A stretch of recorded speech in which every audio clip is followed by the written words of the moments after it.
Voilà, sur ce plateau, je reçois Patrick Kanga. Il est cadre du PPRD, jeune leader. Bonjour et bienvenue. Merci Claude. Alors, avec vous, nous allons parler toujours de cette date de demain, le 16 février. Et j'aimerais savoir aussi ce que ça représente pour vous. Le 16 février représente une journée importante pour nous, Oui, la génération de la démocratie. oui, C'était un combat pour la démocratie et ce combat a été parachevé par la révolution du 17 mai 97. oui. Donc nous ne pouvons que commémorer cette journée avec beaucoup de méditation, dans son intime conviction, parce que c'est une journée qui était là pour promouvoir la démocratie. Et il aurait fallu que les catholiques organisent cette journée pour que nous tous qui avons combattu pour la démocratie, nous tous qui sommes épris d'esprit démocratique, puissions participer à cette marche. Mais l'Église catholique, là, vous veniez de recevoir l'abbé Poundou, voyons les récupérations politiques par des personnes en mal de mobilisation, veulent récupérer cette date. Et là, ils sont en train de vicier la date en appelant à une ville morte des méthodes anciennes qui ne sont pas de notre génération, qui ne sont pas de notre époque, des méthodes qui ont emmené ce pays à la destruction de son économie, des méthodes qui nous ont emmenés à des pillages, des méthodes qui nous ont emmenés à vivre socialement des périodes très dures. Et les jeunes, aujourd'hui, ont besoin de travailler. Ce pays est à l'époque de sa reconstruction. Les jeunes qui sortent des universités ont besoin, au sortir de l'université, d'avoir un emploi. Et cet emploi sera possible que s'il y a des entreprises qui viennent dans ce pays et s'il y a des industries qui viennent s'y installer. Ceux qui appellent aux marches aujourd'hui, ceux qui demandent aux gens de rester à la maison, ont assez de moyens pour vivre sans travailler, parce qu'ils y sont au pouvoir pendant une trentaine, une quarantaine, une cinquantaine d'années. Ceux qui demandent aux gens de marcher ou de rester à la maison, ce sont des gens qui ont toute leur famille à l'étranger, qui n'ont pas leurs enfants dans les écoles, dans les collèges, Boboto, Lisanga. Ils ont leurs enfants dans les lycées et collèges étrangers, dans des universités étrangères. Ils ont des biens au pays étranger et ils veulent détruire le tissu économique qui est en train de se reconstruire suite à un dur labeur. Et ça, je crois qu'il nous faut avoir une responsabilité. Nous ne pouvons plus tomber dans les erreurs du passé. L'opposition en démocratie, ce sont les idées, c'est le débat, c'est le programme, c'est les alternatives. L'idée, c'est celle-là. Alors quand non, ça c'est...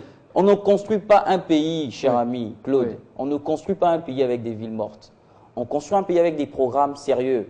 Et si vous êtes dans l'opposition, vous dites que c'est vous l'alternance du pays, vous avez un meilleur programme que celui du président Joseph Kabila, venez débattre, venez exposer au peuple qu'est-ce que c'est que votre programme pour faire de ce pays un pays riche, davantage riche, pour donner de plus d'emplois aux jeunes. Montrez en quoi est-ce que vous ferez mieux que nous. Je doute fort qu'ils soient à mesure de le faire, parce que jusque-là, il n'y a pas de programme.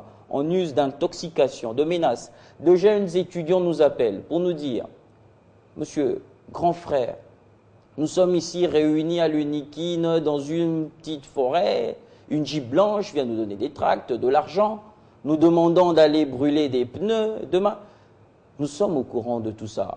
Empêcher les gens de sortir. Notre Constitution, en son article 28, dit clairement que nul n'est tenu d'obtempérer à un ordre manifestement illégal. Et l'ordre ou le mot d'ordre donné par l'opposition de demander aux gens de ne pas aller travailler est un ordre illégal. Et en quoi c'est un ordre illégal? Et on s'étonne. Et on s'étonne que la communauté internationale qui chaque jour parle du respect de la Constitution ne puisse pas respecter notre Constitution en cet article lorsqu'il obtempère à un ordre manifestement illégal. Vous nous voyez en France obtempérer à l'ordre du FN, du Front National, parce qu'il en appelle à des travailleurs français de ne pas travailler. Et vous voyez l'ambassade congolaise en France demander à ses ressortissants de ne pas sortir, demander aux écoles congolaises qui se situeraient là-bas de ne pas ouvrir. On voit clairement qu'il y a un coup de pouce qui est donné à cette opposition qui a toujours peiné à mobiliser. Alors, mais Claude, laissez-moi finir, c'est des méthodes d'une autre époque. Demain, nous les jeunes qui vivons par le dur labeur, eux voyagent en jet privé, eux voyagent en première classe, ils ne connaissent rien de la souffrance des Congolais. Ils vivent dans l'opulence et ce pendant des années. Nos loyers, les minervales de nos enfants, les soins médicaux de nos enfants, nous le faisons par le biais d'un sacrifice, par le travail. Et demain, nous irons travailler parce que Pasina Ngai Ezaya Ngai, Ezaya Mutute. Et c'est nous qui payons pour notre souffrance. Eux vivent dans des villas, eux voyagent en jet privé et nous n'allons pas nous complaire à rester chez nous, à obtempérer à des mots d'ordre qui appellent ce pays à revenir 20 ans en arrière, alors que nous avons besoin d'évoluer. Alors, dans un pays démocratique, lorsque un individu ou un citoyen préfère justement rester à la maison pour revendiquer quelque chose qui lui est légitime. Mais qui restent à la maison, eux et leurs militants. Oui, ce sont les leaders. Eux et leurs militants, s'ils veulent rester à la maison, qu'ils restent à la maison. Mais quant à adopter des méthodes d'intoxication, de désinformation, d'empêcher les citoyens de sortir, en brûlant des pneus, en soudoyant certains jeunes qui en manque d'emploi pour essayer d'empêcher les gens, donc violer la vie privée, porter une intrusion dans la vie privée des citoyens, donc extirper leur liberté. Non, ça ne sera pas accepté par l'État. Votre liberté, ça ne nous gêne pas. Oui. Ça devrait vous gêner que l'on puisse s'adonner dans une aventure où les gens dans un pays ne travaillent pas. Si tous les pays du monde évoluent, c'est parce que des gens travaillent, Monsieur Claude. Et si vous soutenez l'opposition sans idée, sans programme, sans alternative, qui n'ont que des slogans, Bokokima, Tokolandabino, Boroluka Place Bokokima, qu'est-ce que ça de démocratique? Comment pouvons... Non, ça c'est pas démocratique. Nous n'avons jamais tenu ce genre de propos. Ça fait 10 ans que le président Kabila est au pouvoir. La majorité, le PPRD, nous n'avons jamais tenu ce genre de propos envers les opposants. Monsieur, il y a des députés qui ont des hôtels UP en ville, tout près du bureau du président de la République. Leurs hôtels fonctionnent, bien que le peuple n'y a pas accès. C'est réservé pour une certaine catégorie de la population. Et ils disent que la souffrance du peuple, c'est la leur, pendant qu'eux vivent à la Gombe, en toute opulence, avec des hôtels, des jets. Il ne faut pas qu'on se moque de la population. Il ne faut pas qu'on se moque des efforts qui ont été faits pour qu'on sorte des ornières de la pauvreté. Alors, qu'est-ce que vous redoutez exactement pour demain ? On ne redoute rien. On ne redoute rien. L'on sait que ceux qui sont en face de nous sont des personnes qui sont fortes dans le mensonge, dans l'intoxication. Malheureusement, ce n'est pas notre fort que de mentir. Malheureusement, que nous ne sommes pas très forts dans la désinformation. Voilà pourquoi nous en appelons à la conscience de la population, pour que l'on sache d'où est-ce que l'on vient. Si les gens veulent que nous retournions dans les conditions dans lesquelles nous avions été en 1990, libre à eux de choisir.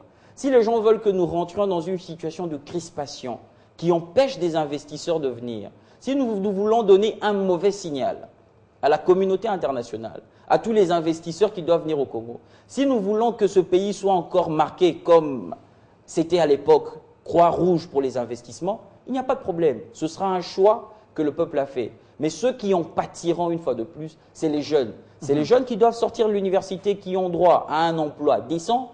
Ce sont les mamans qui doivent faire leur commerce. Ce sont nous qui allons en pâtir. Et non ces bourgeois millionnaires qui voyagent en jet privé en first class. Donc voilà pourquoi nous en appelons à la conscience.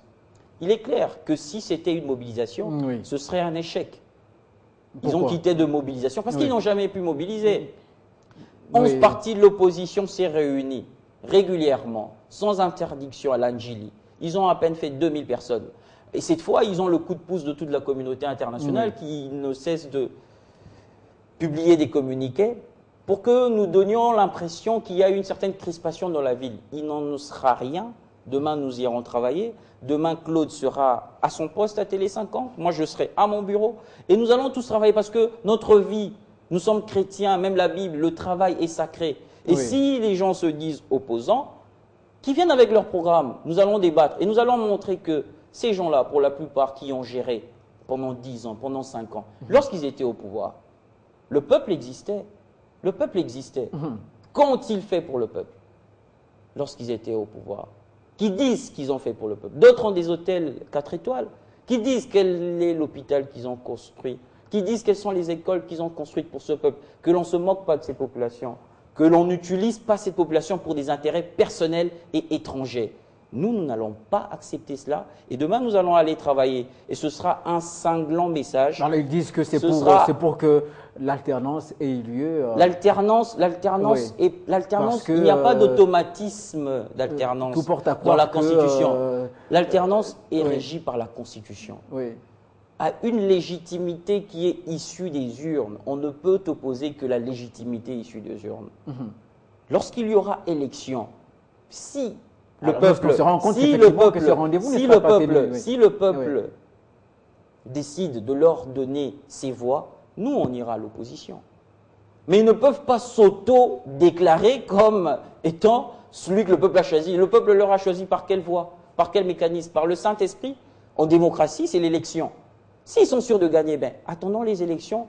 Nous allons dire quel est notre programme, nous allons dire quel est notre bilan, comment avons-nous trouvé ce pays, qu'est-ce que le président de la République, Joseph Kabila, a eu à faire pendant 10, 15 ans dans ce pays, quels sont les efforts qui ont été faits, et on verra si le peuple va le suivre. Mais vous ne pouvez pas vous auto-déclarer comme étant dans le camp du peuple. Le peuple n'est pas militant de l'opposition. Le PPRD, la majorité, a ses militants, l'opposition a ses militants. Et au milieu, il y a la population qui observe. Ils ne doivent pas faire une confusion. Vous parlez tout de suite des élections, c'est peut-être parce que la CENI, selon une certaine opinion, en complicité avec le pouvoir, entretient une sorte de mystère. Si la CENI est en complicité avec le pouvoir, c'est que l'opposition aussi est en complicité avec le pouvoir. La CENI est composée de qui?